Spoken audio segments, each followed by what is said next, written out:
Buenas noches, ¿qué tal? ¿Cómo están? Bienvenidos a Implicados. En el programa de hoy, en la primera parte, vamos a hablar con motivo de la marcha que organiza el Movimiento Cultural Cristiano y el Partido SAIN contra el hambre el 20 de diciembre y también a la luz de los últimos datos de Cáritas, hablaremos de la pobreza en Navarra y en la segunda parte del programa hablaremos de cómo viven los ancianos en residencias la Navidad y también de la soledad que afecta a muchos mayores. Les invito a quedarse con nosotros durante la siguiente hora. Comienza Implicados.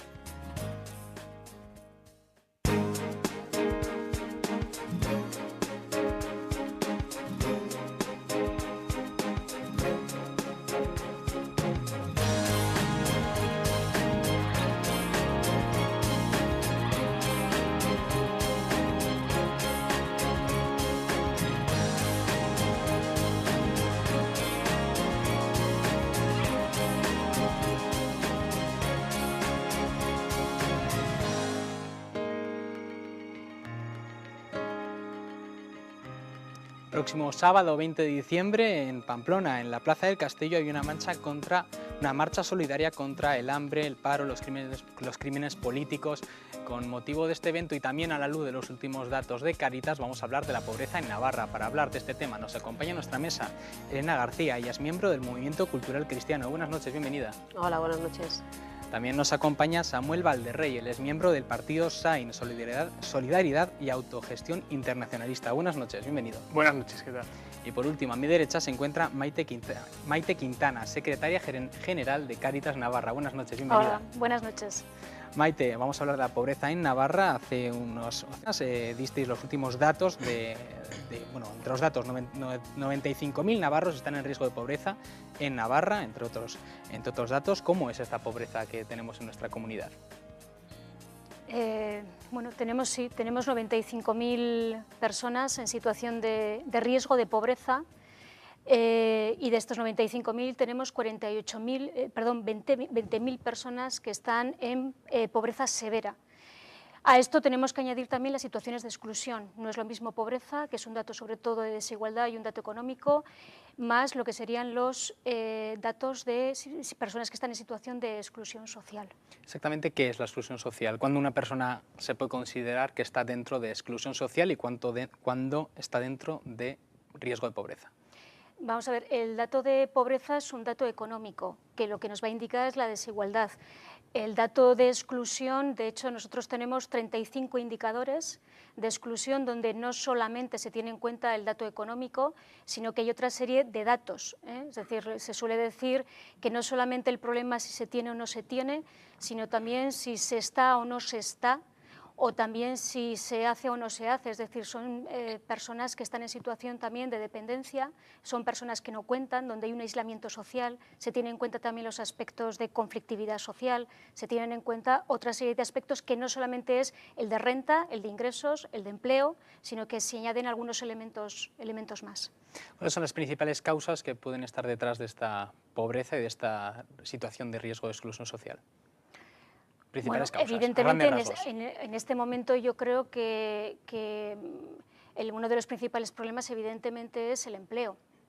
La situación de desempleo, el empleo es lo que nos permite a todos tener unos ingresos dignos mínimamente como para desarrollar y cubrir las necesidades básicas. Pero no solamente es un problema de empleo, los problemas de exclusión son mucho más amplios, ¿no?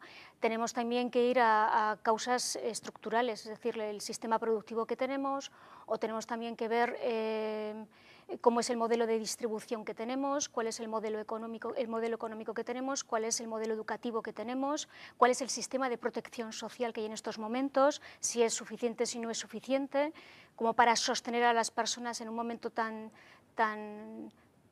alargado en el tiempo, ¿no? de crisis. Es decir, hay varias causas estructurales. Desde, Samuel, te pregunto a ti, desde el partido SAIN, una de las denuncias que hacéis es contra el sistema que favorece, digamos, estas desigualdades.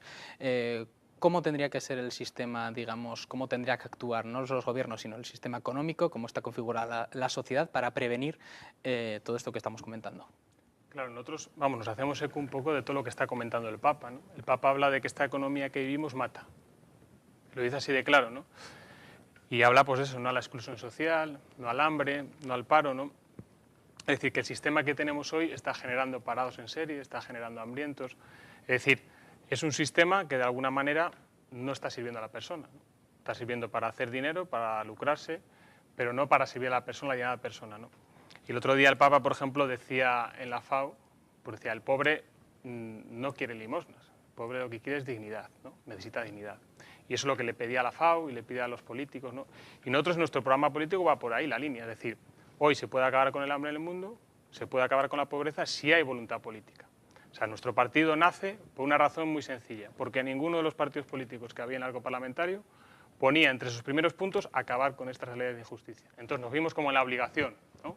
Nosotros es verdad que como cristianos, inspiración cristiana, nos vimos en esa obligación moral de lanzar esta iniciativa, ¿no? Y desde ahí queremos un poco hacer llegar a la sociedad de que es posible cambiar este sistema y creer más en que las cosas pueden cambiar, ¿no? Respecto a esta pobreza que estamos comentando en Navarra, ¿qué relación tiene nuestra pobreza, digamos, de nuestra comunidad con la del resto del mundo? Si es que tiene alguna relación, Elena, en el movimiento cultural cristiano están muy metidos en este tipo de temas de solidarios, hacer muchas charlas, conferencias, actividades relacionadas con la pobreza. ¿Qué relación tiene nuestra pobreza con la que puede haber en África, en Sudamérica, en otros países? Vamos, absolutamente toda. Es bastante ingenuo querer pretender ahora que el reducto en el que vivimos y en el que estamos geográficamente implantados, como puede ser Navarra, no tiene nada que ver con la situación a nivel internacional. Ya hace 30 años que las mismas políticas económicas que se estaban decidiendo e imponiendo y que están padeciendo desde hace esos 30 años en países como Iberoamérica, África y Asia, son las que se quieren implantar aquí. Y es a eso a lo que responde por decisiones políticas como las de la reforma laboral. Una reforma laboral que, ¿qué es lo que busca? En este mercado de competitividad, España, Navarra, sus políticas laborales tienen que responder a ese mercado de libre competencia en la que tú te tienes que medir con países como China, como aquellos productores en Asia, etcétera. ¿Qué tienes que hacer con eso? Una reforma laboral de explotación. Una misma explotación que está llevando a estas situaciones de pobreza. Se es pobre trabajando, o sea, a día de hoy se es pobre trabajando fruto de unas políticas económicas muy concretas que se deciden. Son exactamente las mismas que ha impuesto el Fondo Monetario Internacional y el Banco Mundial en países donde ya las tiene implantadas desde hace más de 30 años y que aquí ahora estamos empezando a ver que es el mismo modelo que se quiere imponer. Entonces, no podemos ser ingenuos pensando que no tiene nada que ver lo que aquí sucede con la realidad ajena en otros países, ¿no? Que haya 2.500 millones de personas en situación de hambre o 1.600 millones de personas paradas en el mundo o en situación de explotación laboral está en relación directa con lo que está pasando aquí en Navarra. ¿Realmente hay recursos para acabar con la pobreza? ¿Realmente? Suficientes. O sea, parece que por la crisis, informes, bueno, pues tenemos que claro, aguantarnos, estamos en crisis, hay que apretarse el cinturón, bueno, los ciudadanos tienen que hacer claro, esfuerzos, bueno, un poco sí, sí. lo Al que final se es nos que además dice, parece pero que la ¿realmente hay responsabilidad recursos? se pone en manos de los ciudadanos. No, mire usted, hay informes que ya demuestran que se puede alimentar a más del triple de la población mundial. Hay recursos más que suficientes. La Secretaría General de la FAO, que es el Organismo Internacional de la Alimentación en la ONU, dijo con datos en la mano que con el 1% de lo que se entregó a los bancos al inicio de la llamada crisis, se acababa el hambre en el mundo. Esa decisión la tomaron 20 países en menos de una semana. Una decisión política, una sola semana, una decisión por la cual con solo el 1% de lo que se decidió entregar a los bancos para ese rescate que había que hacer, se acababa a día de hoy el hambre. ¿Por qué no se hace? Porque no interesa. Un dato que hay que tener en cuenta también es que el tema del alimento juega en bolsa. Es que hasta el hambre es un negocio. Y como es un negocio, no hay voluntad política con decisiones concretas. ¿Cómo puede ser el hambre un negocio? Explícame un poco, en la bolsa de Chicago, ahora mismo se decide cómo suben o bajan el precio de los alimentos. Se están tirando al mar los excedentes alimentarios porque eso puede suponer hacer bajar o subir el precio de las cosas. Se está tirando grano a toneladas al mar, ese excedente, porque eso supone que en bolsa cotiza o no cotiza determinadas empresas alimentarias y hacen que suban o bajen determinadas. Eso es una canallada a día de hoy sabiendo cuál es la situación a nivel mundial. Es decir, una economía que mata, con decisiones muy concretas, con una economía que mata, con la cual se está jugando. Como la persona no es nada más que un objeto, una mercancía más, da igual que el grano sea tirado al mar, aunque haya personas que estén muriendo. Es Europa que está subvencionada en sus políticas productivas. ¿Por qué? Porque se necesita un exceso de productividad. El modelo productivo que comentaba ella ahora. El modelo productivo ahora supone que hay que decidir que en Europa hay que subvencionar que determinadas cosas no se produzcan más, porque no interesa. ¿Podrías darme un ejemplo de qué tipo de...? Pues mira, aquí en España muy claro, esta gran señora, la duquesa de Alba, que en paz descanse, una gran terrateniente, recibía subvenciones europeas para dejar de producir determinado en sus terrenos. ¿Por qué? Porque eso supone un exceso aquí de producción que no puede darse. Se subvenciona para que no se produzca, para que entre mucho más barato también la mercancía ajena exterior, y aquí no se puede entrar a competir en ese mercado. O sea... Luego volveremos a ese tema. Quiero regresar a los datos de Cáritas de Pobreza en Navarra, cómo han evolucionado respecto a años anteriores y qué perspectivas de futuro auguráis desde Cáritas en nuestra comunidad. Vamos a ver, hay un dato, por ejemplo, que nos muestra cómo ha evolucionado la exclusión desde el año 2007 al 13. En España se incrementa un 45% y en Navarra un 41%. Es decir, la fractura social que se ha generado ha aumentado, las desigualdades han aumentado en esos porcentajes. ¿Y hacia el futuro? Y la pobreza severa es tal vez lo que más ha crecido, ¿no? Donde sí que deberíamos estar más atentos por la intensidad además que tiene. Vuelvo a la pregunta respecto al futuro. ¿Podemos llegar a situaciones de hambre en Navarra? Sé que te pone nerviosa la palabra hambre. Ya sabes que a mí lo de hambre en Navarra, vamos a ver, puede haber, en Navarra, a ver, solemos, o nuestra percepción, vamos a hablar desde nuestra percepción, no desde datos objetivos de haber hecho estudios, pero desde la percepción de Cáritas, nosotros percibimos evidentemente que hay gente que no es que tenga problemas de alimentación, es que cuando tiene problemas de alimentación es que tiene problemas para la vivienda, tiene problemas para poder cubrir, en el caso de que tenga menores a su cargo, tiene para cubrir problemas educativos, es decir, si uno no tiene para comer es que no tiene para muchas otras cosas. Por lo tanto, abordemos y miremos la problemática como se debe mirar, de una manera integral. ¿Por qué? Porque en la misma medida que tengamos una visión integral, las políticas sociales que tenemos que pedir tienen que ser integrales y las intervenciones tienen que ser integrales.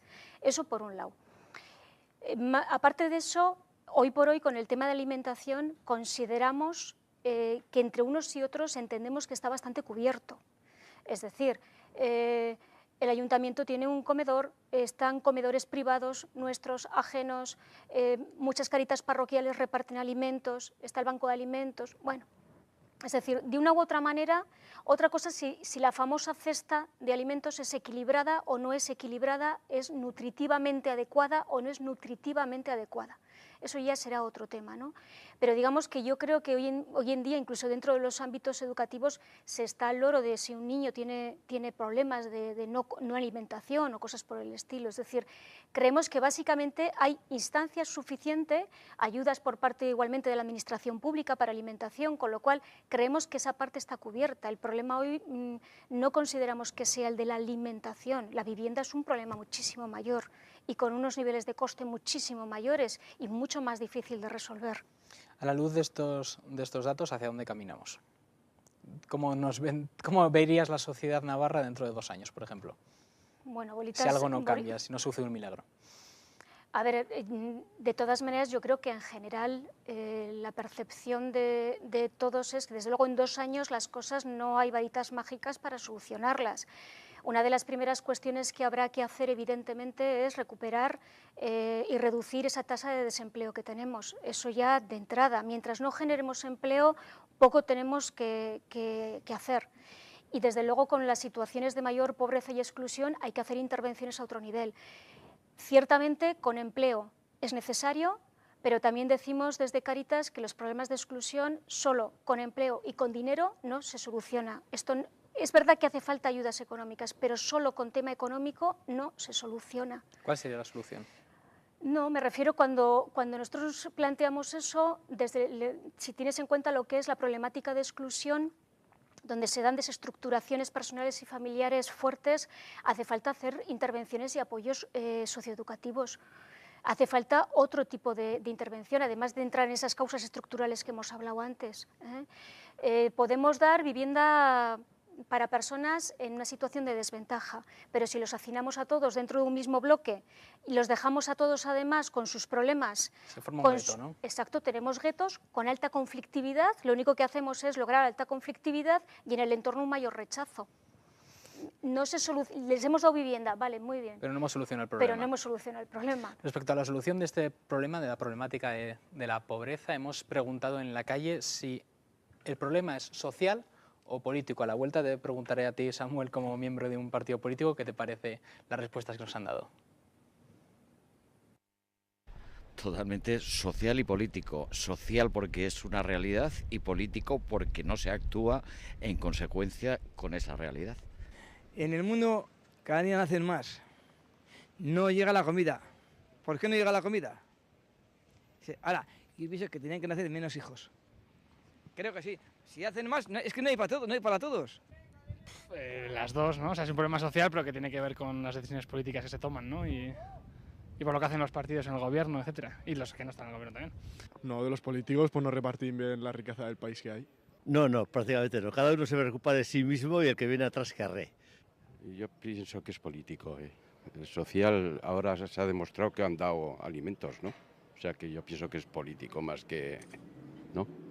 De una mezcla de las dos. Una mezcla de las dos, pero yo creo que es que sobra mucha cosa oficial, ¿sabes? Pero sobran senaos y sobran políticos, pero no de ahora, de hace muchos años, lo pienso. Sobra demasiada cosa. ¿Sabes? Porque se da demasiadas vueltas y tanto político y todo el día. Votamos el artículo 25/6, votamos el que no hace falta tanto lío legal para que la cosa esté un poco organizada, pienso yo. Samuel, a la luz de las respuestas y en tu opinión también personal, ¿problema social o político el de la pobreza? Sí, yo creo que todas las respuestas van encaminadas un poco a ver las dos partes. Tendemos mucho a echar la culpa a los políticos. Claro, pero tiene dos partes. Hombre, yo sí que veo que hay que es una realidad social, evidentemente, porque cada vez nos toca más de cerca, ¿no? El tema de la pobreza, pues quien no conoce ya, cercanos, amigos, padres de nuestros hijos, que cada vez les toca más de alguna manera la pobreza, o no llegar a fin de mes, o no poder pagar una factura de la luz, o del gas. Es decir, que es una cosa que hace unos años quizá no la teníamos tan cerca, pero ahora vemos a la gente coger comida en los contenedores. Bueno, es decir, que es una realidad social que cada vez nos toca más de cerca, ¿no? Eso yo creo que a nadie nos pasa desapercibidos. Pero vamos, yo creo que donde existía algún ciudadano, ¿no? Yo creo que fundamentalmente es un tema político, por lo que estábamos comentando antes aquí en el debate, ¿no? Es decir, es una realidad que si la política es servir al bien común, pues es un problema que tenemos ahora entre manos, que es decir, gran parte de nuestra sociedad, del mundo y a nivel social en nuestro país, pues bueno, pues hay paro, hay necesidades, tal. Entonces es una cosa que los políticos deberían de responder a eso. No es casualidad, por ejemplo, que las encuestas que salgan, que el primer problema que detectan los ciudadanos es el paro y el segundo o el tercero, ya no sé en qué calibre estaba la crisis y el tema político, ¿no? Es decir, el tema de los partidos políticos. ¿Por qué? Porque al final, de alguna manera, yo creo que todos estamos esperando que desde la política se solucionen o se den respuestas a la realidad que viven los ciudadanos, que para eso es la política, para eso pretendemos que sea, ¿no? Pero claro, hoy no es el día que no tengamos noticias de corrupción y cosas así, entonces la gente está un poco ya asqueada con esto, ¿no? Entonces, bueno, pues ahí tenemos que ver qué medidas tomamos para que eso sea una realidad y que realmente la política sea para eso y no para corromperme, no para beneficiar a la banca, no para beneficiar a las grandes multinacionales, sino pensar en la gente, ¿no? Como antes comentaba, que están insistiendo pues, desde instancias como el Papa, por ejemplo, y otra gente, ¿no? Quiero volver al tema de las soluciones. Maite, comentabas que la principal podría ser crear empleo, o es la de crear empleo. Evidentemente, empleo necesitamos. Pero Elena comentaba que el empleo que se está creando tampoco ayuda a solucionar. Hombre, digamos, evidentemente que cuando hablamos de empleo todos hablamos con unos estándares mínimos de empleo de calidad, ¿no? Ciertamente. Es decir, lo que ya he comentado antes, uno de los datos que también salía era cómo hoy en día tenemos gente que puede estar en pobreza o en exclusión teniendo trabajo. Si ese trabajo es precario, si ese trabajo da unos ingresos evidentemente muy pequeños que no permite con eso el poder cubrir las necesidades básicas, ciertamente es la situación que se está dando a día de hoy. Cuando hablamos de que una de las soluciones es crear empleo, ciertamente es un empleo digno. Para ello hace falta, digamos, que haya un crecimiento económico en el país. Hace falta que haya un crecimiento económico, ciertamente. El crecimiento, pero cuidado con el crecimiento económico. Eso iba a preguntar. Es decir, crecimiento económico no necesariamente se corresponde con mayor integración social. Es que volvemos continuamente a una visión en que no solamente lo económico es lo determinante. Es que hay como una idea generalizada, digamos, de que los instrumentos del Estado cada vez pintan menos, que pinta el crecimiento económico será lo que nos salve de, digamos, estas situaciones de desigualdad. No necesariamente. Ya antes de comenzar la crisis, en el anterior informe FOESA, se ponía de manifiesto la vulnerabilidad y la fragilidad de muchas de nuestras estructuras, que después se ha visto cómo han caído con la crisis, ¿no? La vulnerabilidad ya se daba, había una fragilización de ciertos aspectos. El crecimiento económico, digo que no siempre va parejo de una integración social, porque de hecho en el avance que hicimos en el estudio salían algunos resultados curiosos, ¿no? Podíamos tener comunidades autónomas como puede ser Navarra, que teóricamente tiene un crecimiento, un PIB mayor que otras comunidades autónomas, en que podemos tener integraciones menores, por ejemplo, que otras comunidades como Castilla y León, que puede tener niveles de integración mejores, aunque su desarrollo económico es menor que el nuestro. Respecto al papel de los gobiernos para paliar la crisis, desde la política, hemos querido también salir a la calle y preguntar respecto a la oferta. Digamos, aquí hace poco salió que va a haber para los parados de larga duración otra vez una ayuda de 400 euros, va a volver la ayuda de 400 euros para los parados de larga duración, y hemos querido preguntar realmente si una persona, una familia puede vivir con esta ayuda, y a vosotros os preguntaré a la vuelta si es una solución eficaz. Estas son las respuestas que nos hemos encontrado. No, porque milagrosa Lourdes. Se puede vivir con los sueldos medios de ciertos políticos, eso sí, que son los que tienen en la mano la posibilidad de solucionar el problema. Bueno, para algunas personas bien, para otras no. Hombre, si no tienes que pagar alquiler y esas cosas, entiendo que para comer y luz sí, pero si tienes que pagar alquiler o llevar a los hijos al cole o lo que sea, me parece que no da. Eso no es nada. Si hay que pagar lo que tienen que pagar, no tienen para vivir. O sea, eso, pagas la luz, el agua o el gas o lo que tengas que pagar, o comes. Según qué familia que sea, pero pienso que no, tienen que estar a régimen y muy estricto y ser muy pocos para poder comer con 400 euros, más los gastos que haya, claro.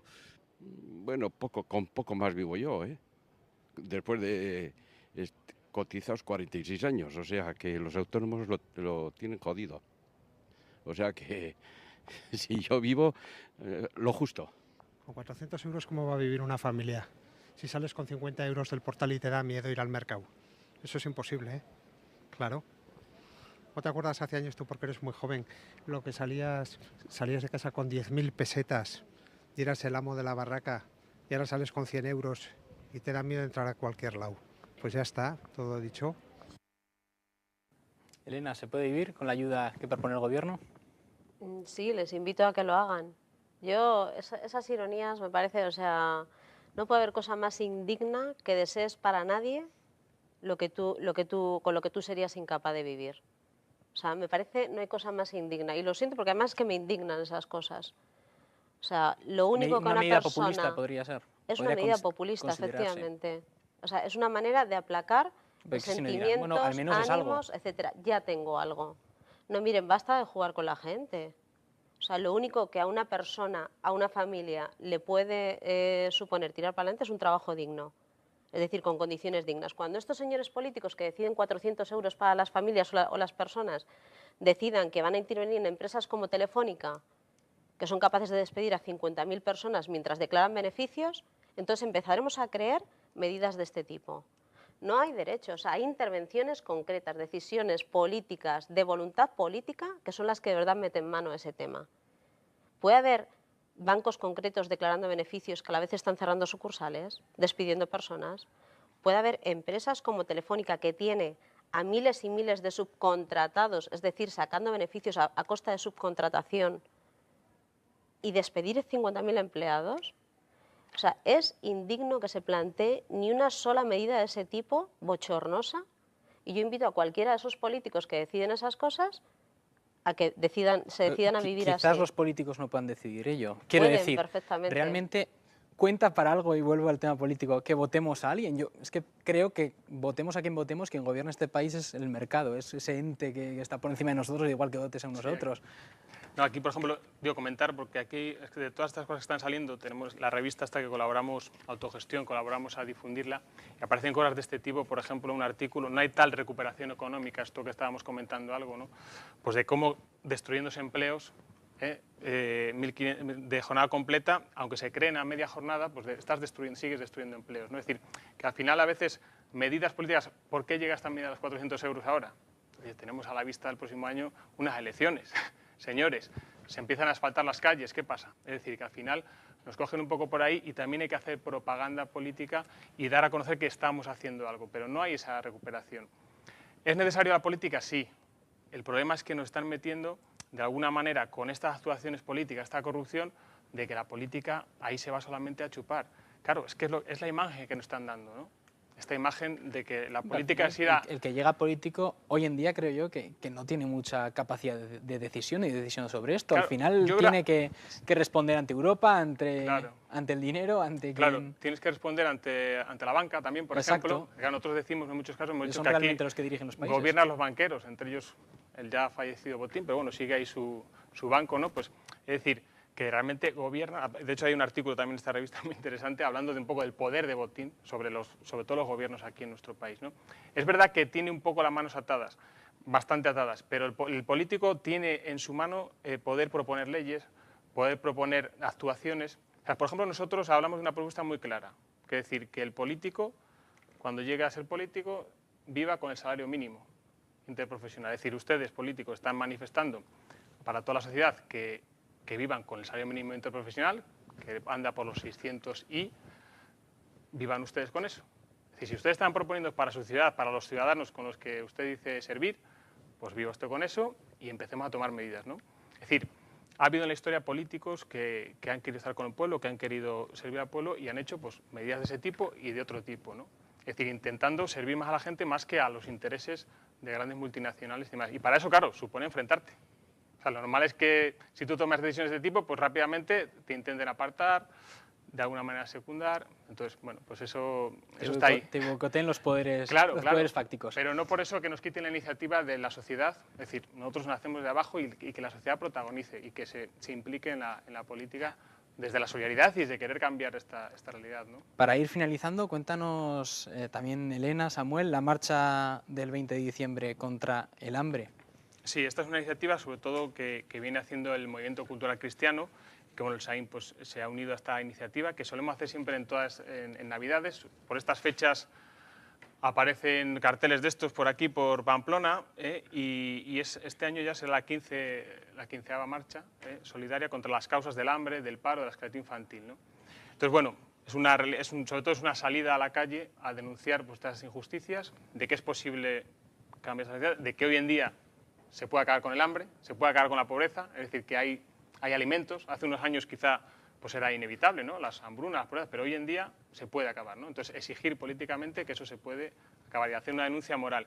Entonces, invitar a toda la persona de buena voluntad, a cualquier ideología, cualquier persona de cualquier sensibilidad, pero que ese día salgamos a la calle a denunciar, a también tener un rato pues, de reflexionar, de escuchar, es decir, la marcha es en silencio, porque muchas veces estas realidades están silenciadas, como decíamos, está oculta a veces estas realidades o no tienen voz, ¿no? No tienen voz los últimos, ¿no? Entonces vamos caminando en silencio y vamos denunciando pues, con pancartas, mensajes de solidaridad, mensajes de datos de lo que está pasando en Navarra, de lo que está pasando en España, de lo que está pasando a nivel internacional. Entonces, bueno, pues invitar a todas las personas que quieran a la Plaza del Castillo, sí, sábado 20, Plaza del Castillo a las 12:30 de la mañana. Eso exacto. a todo el mundo que quiera. También está el Movimiento Cultural Cristiano. Ya para finalizar, cuéntame de la Casa de Cultura y Solidaridad, que sé que habéis inaugurado recientemente. Bueno, ¿qué actividades tenéis organizadas? ¿Con qué fines se crea? También para aquellas personas que estén interesadas en estos temas, que quieran acudir a vuestras charlas, a vuestras actividades. Pues sí, nada, inauguramos ahora en inicios de octubre, entre el 3 y el 4 de octubre, porque tuvimos diferentes actividades en la calle Sangüesa, frente al número 33. Pues hay un espacio en el que puedan tener cabida esos momentos de diálogo sobre las diferentes realidades económicas, sociales, culturales, donde podamos juntarnos. Mira, en concreto para estas fechas vamos a juntarnos ahí a preparar esta marcha. Ahí invitamos a que vaya todo el que quiera ir, todo el que quiera acercarse a colaborar, a preparar las carteladas que se van a hacer, a preparar los bocadillos no los de comida, que será la bocatada que otros, sino unos carteles en los que pongamos mensajes concretos, ¿no?, de denuncia y de anuncio, en el sentido de decir, esta es una realidad provocada por esto, y frente a eso, estas son las posibilidades de... Estaremos allí en esa Casa de Cultura, invitamos a que el que quiera pues pase por allí los lunes o los jueves entre las 5:30 y las 7. Lunes y jueves entre 5:30 y 7, en la 8, calle Sangüesa, frente al número 33. Y estaremos haciendo pues trabajos de esto, preparatorios en principios de esta marcha, y luego pues hay actividades también para chavales. Este sábado habrá por la mañana un taller de Belenes, ¿no?, unas actividades manuales. Por la tarde habrá una película para jóvenes. Bueno, intenta abarcar las diferentes realidades sociales y sociopolíticas, es decir, desde la más tierna infancia hasta los adultos, en esa tarea complementaria de trabajar juntos con una sociedad distinta y una realidad distinta. Pues ahí queda esa invitación para todo el mundo. Muchísimas gracias a los tres por haber venido, por haber estado en este debate sobre el hambre en Navarra y en el resto del mundo, sobre la pobreza. Y ahora vamos a pasar a publicidad, y a la vuelta hablaremos de cómo se preparan las residencias de ancianos para la Navidad y también de la soledad en los ancianos.